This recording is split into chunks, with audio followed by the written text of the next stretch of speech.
नमस्ते बच्चों, हर घर पाठशाला के इस वीडियो में आपका फिर से स्वागत है।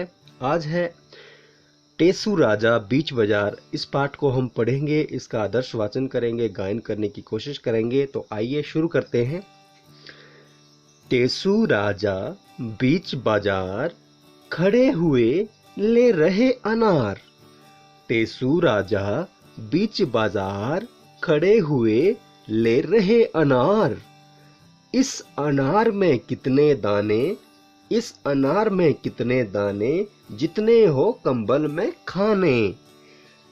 कितने हैं कंबल में खाने, कितने हैं कंबल में खाने, भेड़ भला क्यों लगी बताने। कितने हैं कंबल में खाने, भेड़ भला क्यों लगी बताने। एक झुंड में भेड़ें कितनी, एक झुंड में भेड़ें कितनी, एक पेड़ पर पत्ती जितनी, एक पेड़ पर पत्ती जितनी। अब मैं इसका विस्तार से अर्थ बताने की कोशिश करता हूँ कि एक टेसू राजा थे। वो बीच बाजार में खड़े होकर अनार ले रहे थे। अब उनके मन में सवाल आया कि इस अनार में कितने दाने हैं। तो किसी ने जवाब दिया कि जितने एक कंबल में खाने होते हैं, यानी कि जो कंबल में डिब्बियां बनी होती हैं, डिजाइन बने होते हैं, आकार बने होते हैं, उतने। अब अगला सवाल था कि कंबल में कितने खाने हैं। तो इस बात का पता तो भेड़ को नहीं था। तो अब अगला सवाल था कि एक झुंड में भेड़ें कितनी। एक झुंड होता है कि जिसमें बड़ी सारी भेड़ें होती है। बड़े सारे भेड़ों जब इकट्ठी हो जाती हैं, भेड़ों का जब झुंड लग जाता है तो उसको हम झुंड बोलते हैं। यानी कि जब बड़ी सारी भेड़ें इकट्ठी हो जाती हैं तो उसको हम झुंड बोलते हैं। तो एक झुंड में भेड़ें कितनी, एक पेड़ पर पत्ती जितनी। ये एक मिनट में उतनी, एक झुंड में उतनी ही भेड़ें हैं जितनी एक पेड़ पर पत्तियां होती हैं। तो ये इसका रहा अर्थ थोड़ा सा। अब इसका गायन करते हैं। तो हम इसको इस तरह से गा सकते हैं कि टेसू राजा बीच बाजार, टेसू राजा बीच बाजार, खड़े हुए ले रहे अनार। टेसू राजा बीच बाजार, खड़े हुए ले रहे अनार। टेसू राजा बीच बाजार, खड़े हुए ले रहे अनार। इस अनार में दाने कितने, इस अनार में दाने कितने, इस अनार में कितने दाने, इस अनार में कितने दाने, जितने हो कंबल में खाने, जितने हो कंबल में खाने, जितने हो कंबल में खाने। कितने हैं कंबल में खाने, कितने हैं कंबल में खाने, भेड़ भला क्यों लगी बताने, भेड़ भला क्यों लगी बताने। एक झुंड में भेड़ें कितनी, एक झुंड में भेड़ें कितनी, एक पेड़ पर पत्ती जितनी, एक पेड़ पर पत्ती जितनी। एक झुंड में भेड़ें कितनी, एक झुंड में भेड़ें कितनी, एक पेड़ पर पत्ती जितनी, एक पेड़ पर पत्ती जितनी।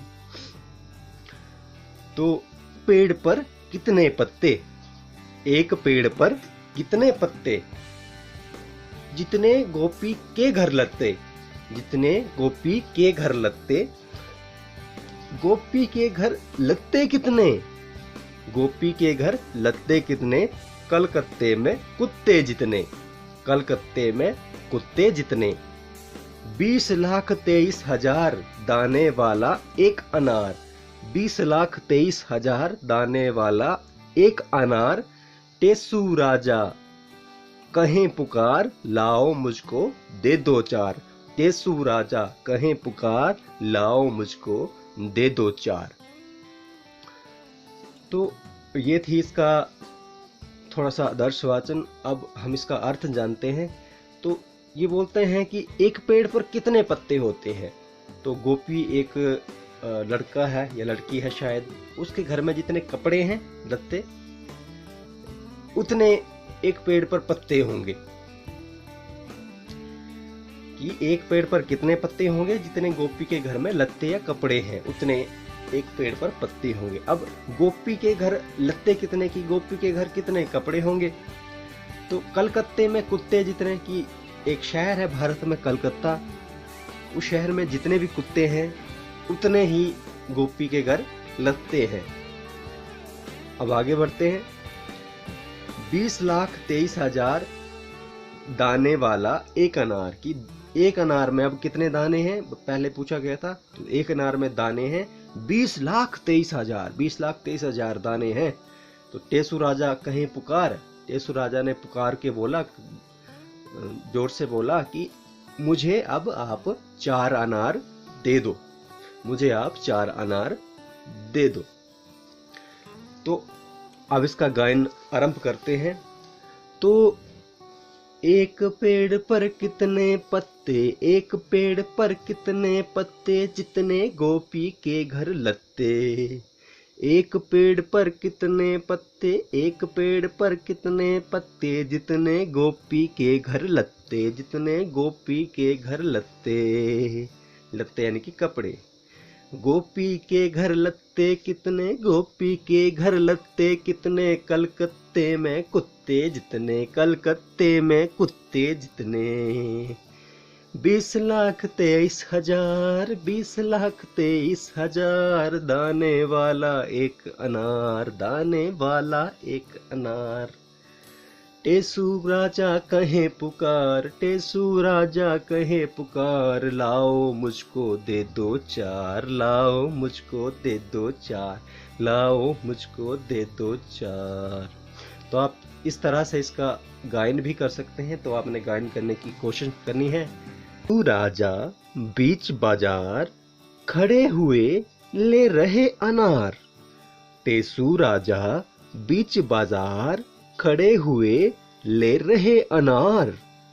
इस अनार में कितने दाने, इस अनार में कितने दाने, जितने हो कंबल में खाने। कितने हैं कंबल में खाने, कितने हैं कंबल में खाने, भेड़ भला क्यों लगी बताने। कितने हैं कंबल में खाने, भेड़ भला क्यों लगी बताने। एक झुंड में भेड़े कितनी, एक झुंड में भेड़े कितनी, एक पेड़ पर पत्ती जितनी, एक पेड़ पर पत्ती जितनी।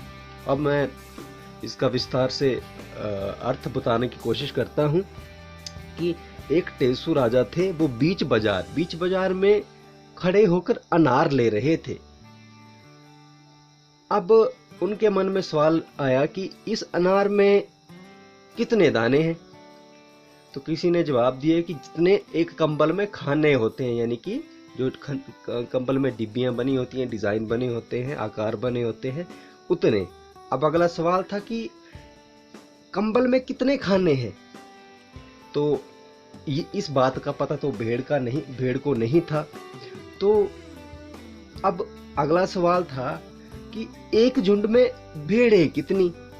एक झुंड होता है कि जिसमें बड़ी सारी भेड़ें होती है, बड़े सारे भेड़ों जब इकट्ठी हो जाती हैं, भेड़ों का जब झुंड लग जाता है तो उसको हम झुंड बोलते हैं। यानी कि जब बड़ी सारी भेड़ें इकट्ठी हो जाती हैं तो उसको हम झुंड बोलते हैं। तो एक झुंड में भेड़ें कितनी, एक पेड़ पर पत्ती जितनी। एक मिनट में उतनी, एक झुंड में उतनी ही भेड़ें हैं जितनी एक पेड़ पर पत्तियां होती हैं। तो ये इसका रहा अर्थ थोड़ा सा। अब इसका गायन करते हैं। तो हम इसको इस तरह से गा सकते हैं कि टेसु राजा बीच बाजार, टेसु राजा बीच बाजार खड़े हुए ले रहे अनार। टेसु राजा बीच बाजार खड़े हुए ले रहे अनार। टेसु राजा बीच बाजार खड़े हुए ले रहे अनार। इस अनार में दाने कितने, इस अनार में दाने कितने, इस अनार में कितने दाने, इस अनार में कितने दाने, जितने हो कंबल में खाने, जितने हो कंबल में खाने, जितने हो कंबल में खाने। कितने हैं कंबल में खाने, कितने हैं कंबल में खाने, भेड़ भलिया क्यों